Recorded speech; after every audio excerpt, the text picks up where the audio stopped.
The summer transfer window is open and Arsenal are already moving. Not slowly, not cautiously. They are moving with purpose and with a clear vision of what this squad needs to become a dominant force in European football. The Premier League title is already secured. The Champions League final has been reached. But the ambition at this club does not stop there. And right now, in the space of just a few hours, multiple stories have broken that tell us exactly where Arsenal stand heading into what could be the most important transfer window in their recent history. Let us start with the story that caught many people off guard. Arsenal's head of medical, Dr. Zafar Iqbal, has been sacked.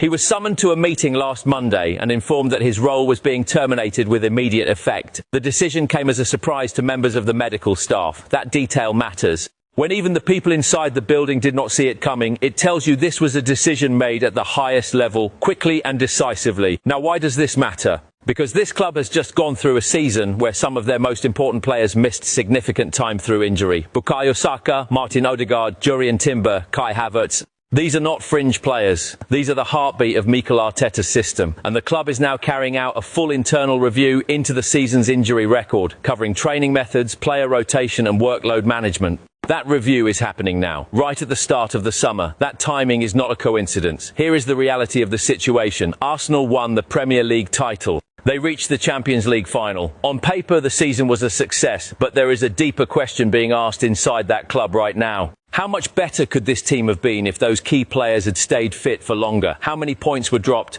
How many big moments in Europe were affected by the absence of first-choice players? The decision to remove Dr. Zafar Iqbal suggests that the club's leadership believes the answer to those questions is significant.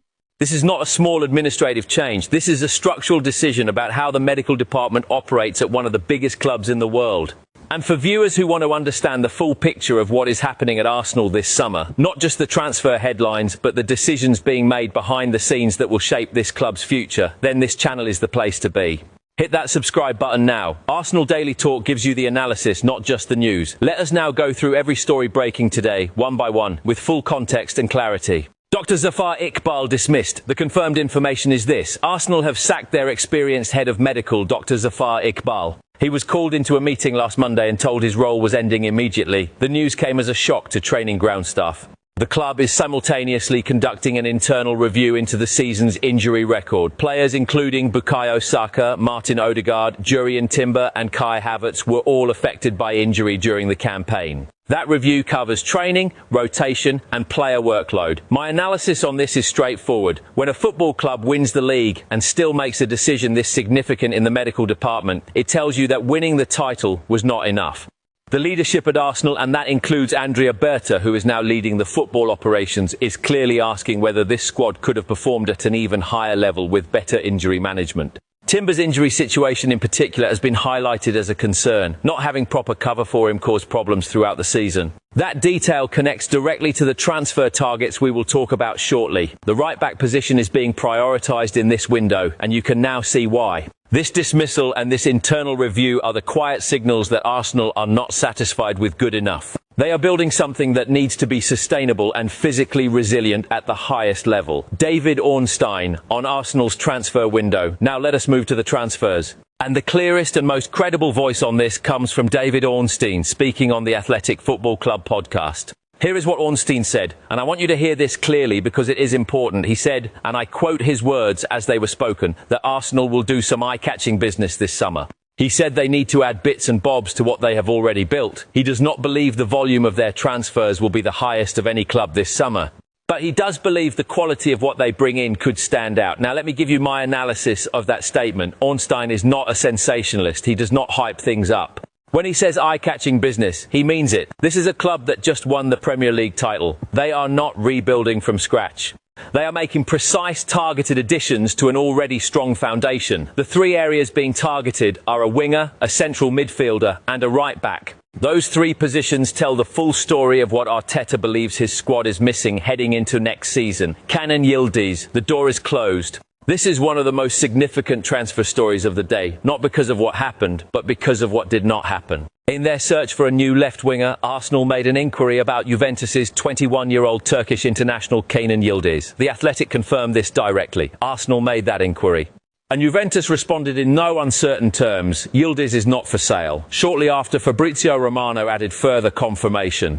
He stated there was never any real chance of Yildiz leaving Juventus this summer. Yildiz signed a new deal with the club back in February. He is considered a key player. He is staying at Juventus, even without Champions League football next season. Now let me give you my full analysis here.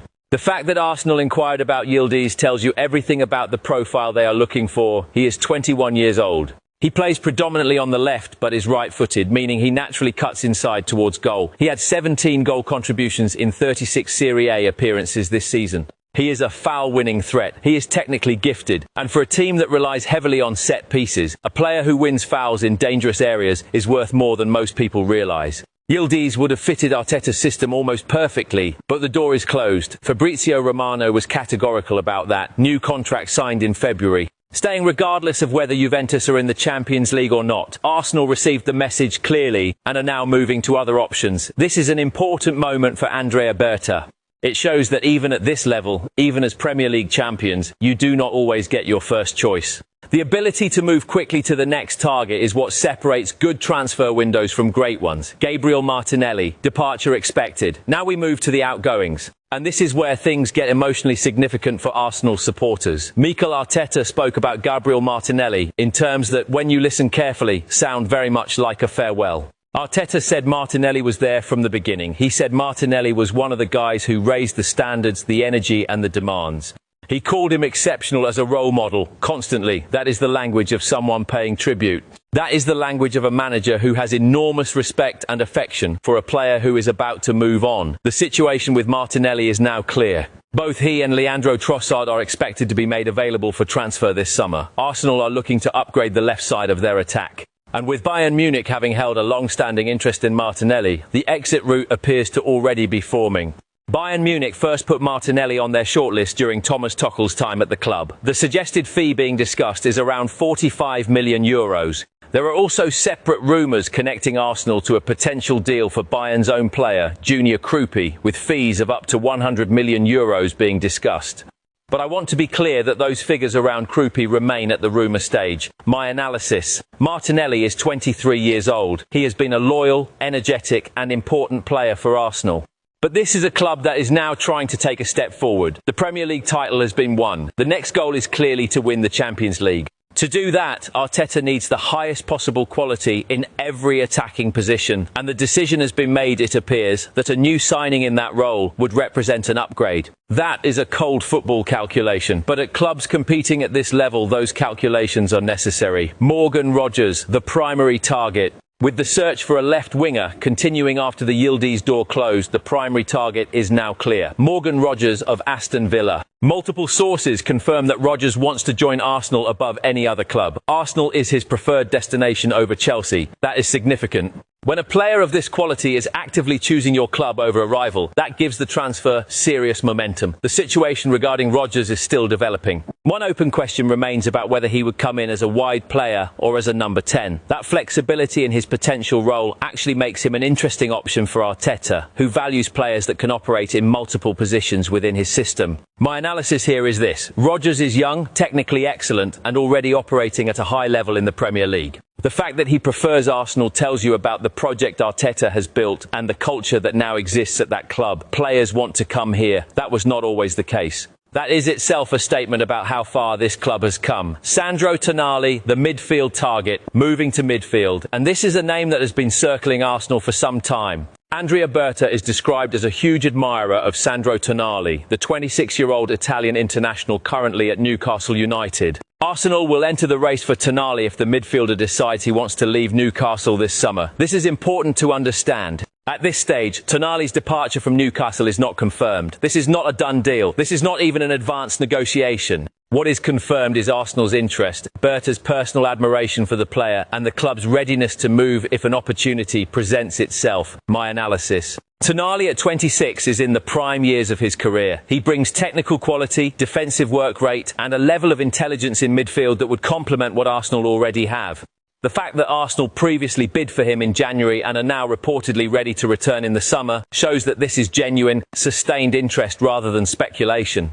But Arsenal supporters need to stay measured here. This is a player Arsenal want. Whether they can get him depends on Newcastle's willingness to sell and the player's own decision about his future. Those two variables are not yet resolved. Julian Alvarez, no interest in Arsenal. Now to a story that needs to be addressed directly and without exaggeration. According to a report from Cadena SER, Julian Alvarez, the Argentine international currently at Atletico Madrid, has no interest in joining Arsenal this summer. He is expected to remain at Atletico Madrid. The only club he would consider moving to is Barcelona. Paris Saint-Germain are no longer in the picture. And Atletico Madrid themselves are unwilling to entertain talks with any club, including Barcelona, given their frustration over ongoing transfer speculation. I want to be very clear about something here. This is a rumour being shut down. Alvarez is not coming to Arsenal. That is the information as it stands today. My analysis is simple.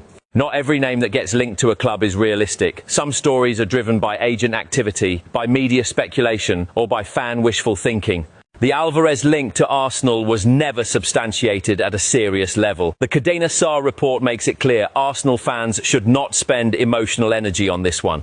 The club has real, genuine targets. Rodgers, Tonali, a right-back. Those are the priorities. Chasing names that have already been closed off does not help anyone understand what is actually happening. Vinicius Jr, Arteta's dream target, and now we come to the most dramatic story of the day. And I want to address this with honesty and with full transparency about what is confirmed and what is not. Arsenal Radar, citing the account Touchline X, has reported that Mikel Arteta has urged Arsenal's executives to explore a move for Vinicius Jr of Real Madrid. The Brazilian forward is described as a dream target. Arteta is reportedly believed to see him as the final piece to elevate the club's attack to the very highest level. Now, I need to be completely transparent with viewers here. This comes from Arsenal Radar citing Touchline X. That is a fan account citing another account. This is not from The Athletic. This is not from Fabrizio Romano. This is not from David Ornstein. This is at the rumour and speculation stage. My analysis is this. The profile makes complete sense. Vinicius Jr is one of the best players on the planet. If Arsenal want to compete at the very highest level in the Champions League, having a player of his quality on their left side would be transformational. Arteta building a case internally for such a signing would not be surprising given the ambition at this club, but realism is required. Real Madrid do not sell players like Vinicius Jr. He is under contract. He is a key part of their system. Any pursuit of this player would require extraordinary circumstances and extraordinary resources. This is a dream target in the truest sense of that phrase. It is not an imminent transfer. It is not an advanced negotiation. It is a reported internal aspiration at best. Arsenal supporters should file this under the category of stories to monitor, not stories to get excited about just yet. Bringing it all together, the full picture. Let me now step back and give you the complete analysis of what today's news tells us about Arsenal heading into this summer. First, the club is being run with serious intent. The dismissal of the head of medical mid-summer, combined with a full internal injury review, tells you that the leadership is not satisfied with good results alone. They want to optimise every single part of the operation. That is the mindset of a club that genuinely believes it can win the Champions League. Second, the transfer approach is precise. The three confirmed areas of investment are a left winger, a central midfielder and a right back. Those positions were identified as the weakest links in an otherwise excellent squad. Berta is working through a clear list. Yildiz was on that list. He has been crossed off. Rodgers is now the front runner for the winger role. Third, departures are coming. Martinelli and Trossard are expected to leave. Arteta's tribute to Martinelli sounds like a farewell. 45 million euros from Bayern Munich is a figure being discussed. If that money is reinvested intelligently, Arsenal supporters should trust the process. Fourth, the Alvarez story is dead. Do not waste time on it. Fifth,